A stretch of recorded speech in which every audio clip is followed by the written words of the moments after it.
there are two huge events that shaped the New Testament gospel history. The first is a person, and the second is an empire. The person was Alexander, and the empire is the Roman Empire. And basically, this is what Alexander did. And just to give you, this is where Alexander was from. Let's see if I can get something lighter here. This is Macedonia. His dad happened to be the king, Philip of Macedon. And so Alexander was from Macedonia. Ever heard of the Macedonian call and vision and all that? That's part of Greece. Alexander built on what his father did, and in rapid succession, and this is modern day Greece, he just shot into Turkey, came down, conquered the Holy Land, got Egypt, went on, and went into the heart of Parthia, and went all the way to India. And just more rapid than anyone has ever conquered before, in his short little, about 10 years, from when he was 23 to 33, he did all this stuff. Conquered the world. And he actually dies drunk.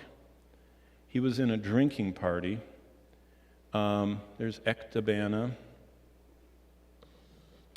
He is by the Tigris and Euphrates in Babylon, having a drinking party with his generals, and they had this great big 1 or 2 gallon thing, and they were all who can outdo each other, and he drank the thing and went into a fever and got so violently sick that history tells us that he crawled on his stomach trying to drown himself in the river, because gods don't die, and he was a god. And his wife dragged him back and put him in bed. Good wife, and he died in bed. But when he died, his generals took over, and basically what's amazing about, and I said that the whole New Testament is influenced by what Alexander did. It's because when he swept through here, that's the Holy Land, he didn't destroy Jerusalem.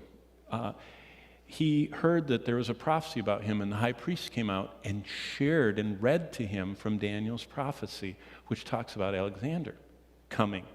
And so Alexander spared the Holy Land, Jerusalem, and when he died, basically one of his generals took this area, one of his generals took this area, one of his generals took this area, and the other one took that area.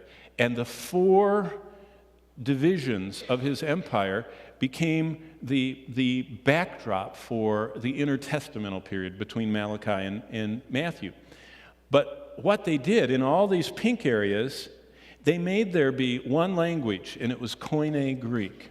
And Koine became kind of like English has become today. It was the universal language, and it went far beyond Alexander's empire. It began to be the language of commerce, of travel, and of communication. The second thing they did is they did what is called Hellenization. They Hellenized the world. And one of the things that Hellenization is they enculturated the world. They started systematic training of language and training schools, and they started the return, and I think I can illustrate this. They did the Greek language, which was very important.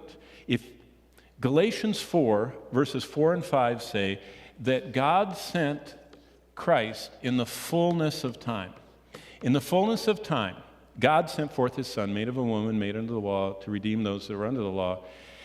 What is the fullness of time? One element is, it's the first time since the Tower of Babel where the majority of the people alive spoke the same language. What a time to get the gospel out, when it can go and be understood. But a second thing that they did is this architecture that began to develop cities unparalleled. And I'll just show you what I mean by this, because Alexander the Great Hellenized the ancient world, and he spread Greek culture from Greece to India. And you know what's right between Greece and India? The Holy Land. And so it's interesting how much this impacted. Now remember where we are. We're about right there, 300 BC. So here's the cross and the church and Christ.